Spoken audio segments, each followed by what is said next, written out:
Rushikonda palace అని పిలుస్తూ ఉంటారు, లేదు అది గెస్ట్ హౌస్ అంటారు, లేదు అసలు పర్యాటక భవనం అది అంటారు. సరే ఏమన్నా జూన్ 12 నాటికి 2 ఏళ్ళు అవుతుంది. ఇంకా కొత్త ఏంటి, ఈ గౌతమ ప్రభుత్వం వచ్చి చేరి ఇంతవరకు దాన్ని ఏ రకంగా ప్రజలకు చేరువ చేయాలి, ఏ రకంగా వినియోగంగా తీసుకురావాలనేది ఇంతవరకు తేల్చలేకపోయారు. దానికి ఉన్న అడ్వాంటేజ్ ఏంటంటే ఎదురుగా బీచ్ కనిపిస్తుంటుంది. వైజాగ్ వెళ్ళిన ప్రతి వాళ్ళు దాన్ని చూస్తారు. వీళ్ళు కూడా కమిటీల పేరుతో అక్కడికి వెళ్ళి సెల్ఫీలు దిగి వచ్చిన వాళ్ళు కూడా చాలామంది ఉన్నారు, మంత్రుల్లో కానీ వీళ్ళందరూ కానీ. మరి దానికి అసలు అపకీర్తి ఎందుకు తీసుకొచ్చారు? జగన్మోహన్ రెడ్డి కట్టాడు కాబట్టి చాలా 100 కోట్లు కడదామని దాని మీద, అంటే ఇంత ఖర్చు పెట్టారు అని 100 కోట్లు పెడదాం అనుకున్నారు. బట్ అదేమో ఒక బిల్డింగ్కి 250 కోట్లు, మిగతా బిల్డింగ్కి 50 కోట్లు, ఇట్లా మొత్తం కలిపి 500 కోట్లుగా తీరుస్తున్నారు. 500 చిల్లర కోట్లు, 490 కోట్లు. మరి దాన్ని నిరుపయోగంగా ఉంచే బదులు ఫంక్షన్ హాల్స్ లాగా ఇవ్వచ్చు. ఎందుకంటే డెస్టినేషన్ వెడ్డింగ్స్ భారీగా పెరిగిపోయినాయి. నీకు ఒక డెస్టినేషన్ వెడ్డింగ్ కనుక ఇచ్చామంటే 50 లక్షలు ఇస్తారు.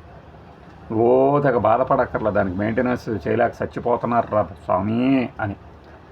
అయితే దాన్ని ఎట్ట వినియోగించాలనేది వాళ్ళు చూసుకుంటారు. కానీ ఆ క్రమంలో అప్పట్లో ఏం చేశారు, ఈ ఋషుల కొండ కాబట్టి ఇది రిషికొండ అయింది, అలాంటి దాని మీద ఇలా చేయటం ఏంటి, తప్పు కదా, ఋషులందరూ బాధపడతారు, మేబీ వలస వెళ్ళినా వెళ్తారు అన్న రేంజ్లో ప్రచారం చేసిన వాళ్ళు హరిత రిసార్ట్స్ని తీసేసే కదా అక్కడ పెట్టింది. హరిత అంటే ఏపీ టూరిజం తాలూకు ఒక ఫ్లాగ్షిప్ మోడల్, హరిత రిసార్ట్స్ టూరిజం తాలూకు, టూరిజం శాఖకు సంబంధించి.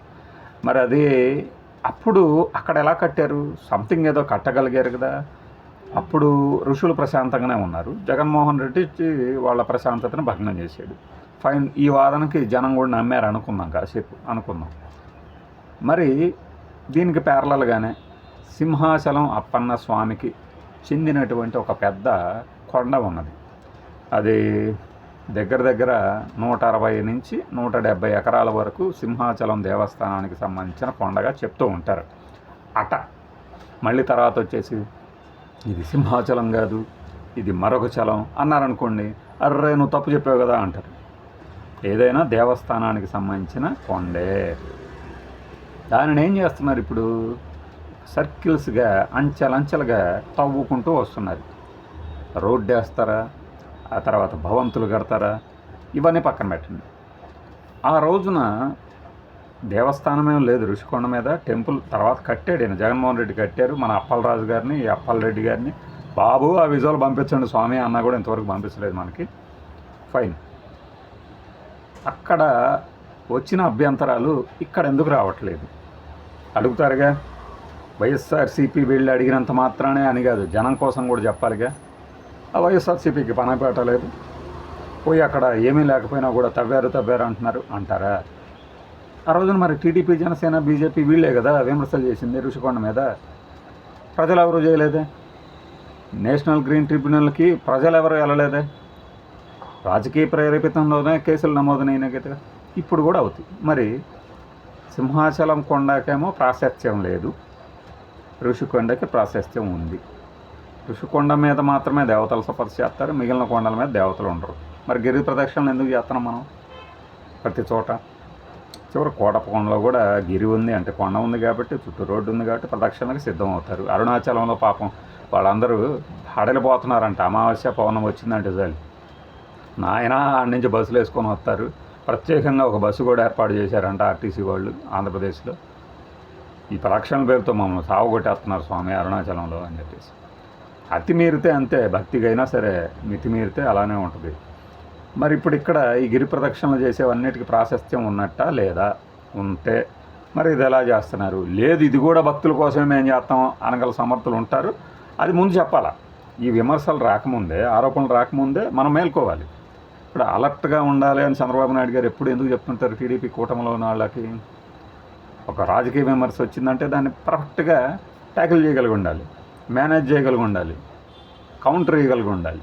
లేదనుకోండి, విషయం అంతా శృతి మించిన తర్వాత, జనంలోకి వెళ్ళిపోయిన తర్వాత మనం ఎన్ని మాట్లాడిన ప్రయోజనం ఉండదు కదా. అయితే ఒకటి ప్యారలల్గా కంపేర్ చేసినప్పుడు ఋషికొండకి ఎంత పర్యావరణ హాని జరిగిందంటారో దీనికి హాని జరిగినట్లే. అక్కడ చెట్టు ఏ చెట్టు అయినా ఇక్కడ ఒక చెట్టే, అది ఎంత ఆక్సిజన్ వస్తుందో ఇది అంతే ఆక్సిజన్ వస్తుంది. నేషనల్ గ్రీన్ ట్రిబ్యునల్లో రెండూ సమానమే. మనము ప్రచారం చేసే తీరు వేరుగా ఉండొచ్చు. ఇది తప్పు అన్నప్పుడు ఇది ఒప్పు అని వీళ్ళు ఒప్పించగలిగిన సామర్థ్యం ఉంటే ఉండొచ్చు. బట్ సాధారణంగా చూసేవాళ్ళకి అలా కనపడుతుంది, నిజమే కదా అనుకుంటారు. సింపుల్, ఇది రిషికొండ ఇది సింహాచలం అని వేసేసి దీన్ని తప్పు అన్నవాళ్ళు దీన్ని ఒప్పు అని ఎలా అంటారు. సింపుల్, పెద్దగా గంటల తరబడి వాదించక్కర్లా. ఒక 10 సెకండ్ల వీడియో అదొకటి ఇదొకటి పెడితే చాలు. బట్ ఇంకా ఇక్కడ అద్భుతమైన భవంతి ఉంది, ఇక్కడ ఏం కడతారో తెలియదు. దీన్ని ఎలా ఓవర్కమ్ చేస్తారు ఈ ఆరోపణల్ని రాజకీయంగా? అంటే ఈ విధ్వంసం అనే పదం ఆంధ్రప్రదేశ్ ప్రజలకి ఏమి నేర్పింది అంటే, విధ్వంసం అంటే మనం చేసే ప్రచారంలో ఉంటుందా, నిజంగానే జరుగుతుందా? విధ్వంసం అంటే పలానా పార్టీ మాత్రమే చేయగలుగుతుందా, మిగిలిన వాళ్ళు చేయలేరా? రాజకీయ విధ్వంసం, ఆర్థిక విధ్వంసం, పర్యావరణ విధ్వంసం, ఇంకా ఇంక ఎన్ని రకాల విధ్వంసాలు ఉంటే అన్ని రకాల విధ్వంసాలు. ఆరోపణలు చేసినప్పుడు దానిలో నుంచి లాభం పొందినప్పుడు తిరిగి అవే ఆరోపణలు మన మీదకి వస్తాయని ఆంధ్రప్రదేశ్ ప్రజలు, ఆంధ్రప్రదేశ్ రాజకీయ పార్టీలు నిరూపిస్తూ ఉంటాయి ఎప్పటికప్పుడు. మీరు చూస్తే ఇప్పుడు జరుగుతున్నది అదే. గత ప్రభుత్వం మీద ఏవైతే విమర్శలు వచ్చాయో ఆ తరహా విమర్శలనే ఇప్పుడు ప్రతిపక్షంలో ఉన్నటువంటి పార్టీ ప్రయోగిస్తుంది. It is as simple as like that. అంటే ఇది అంత సులభమైన పని. బురద మేము పోస్తాం, కడుక్కుంటాడు తుడుచుకుంటాడు వాడు ఇష్టం అన్నట్లుగా చాలా బలంగా పూస్తే మనం తను ఈ రోజున మీరు నాకు వాళ్ళకి ఓట్లు వేయొద్దు బోడిగుండు కొట్టేస్తారు అంటే చెప్తే విన్నారా? వినలేదు. ఇప్పుడు చూడండి, అనుభవించండి అని మనం మాట్లాడిన డైలాగు మన మీదే పోస్ట్ చేస్తారు. ఇప్పుడు అవి ఇవి చూపించేసి ఏం మాట్లాడలేని పరిస్థితి. చిన్న సెటైరికల్గా అనిపించినా కూడా రాజకీయాల్లో బజవాడ్ ఇదే. బజవాడ్ కూడా కాదు, రాజకీయాల్లో సింపుల్ సక్సెస్ మంత్రం. మనం మన మీద ఆరోపణలు చేసినప్పుడు కొద్దిగా సమయం కోసం చూసినప్పుడు అదే ఆరోపణ తీసి అవతలవాడి మీద చాలా సక్సెస్ఫుల్గా ప్రయోగించేసేయచ్చు. మన మీదకి వాడిన అస్త్రాన్ని విసిరిన అస్త్రాన్ని ఒడుపుగా ఇలా పట్టుకొని తిరిగి వాళ్ళ మీదకి. మన సూపర్ స్టార్ కృష్ణ గారి సినిమాల్లో కొన్ని గమనిస్తూ ఉంటాం. డోయింగ్ బాంబు వేయగానే కృష్ణ గారు దాన్నే అందుకొని నోటితో తీసేసి అనేసేస్తారు. ఆ వేయటం కూడా చాలా ఇదిగా అనిపిస్తుంది మనకి. బట్ అలా వేసేవాళ్ళు ఉన్నారు. అంటే సీరియస్నెస్ పోతుంది అనుకుంటారు మీరు, బట్ నేను చేసిన పోలిక మీకు అర్థమవుతుంది.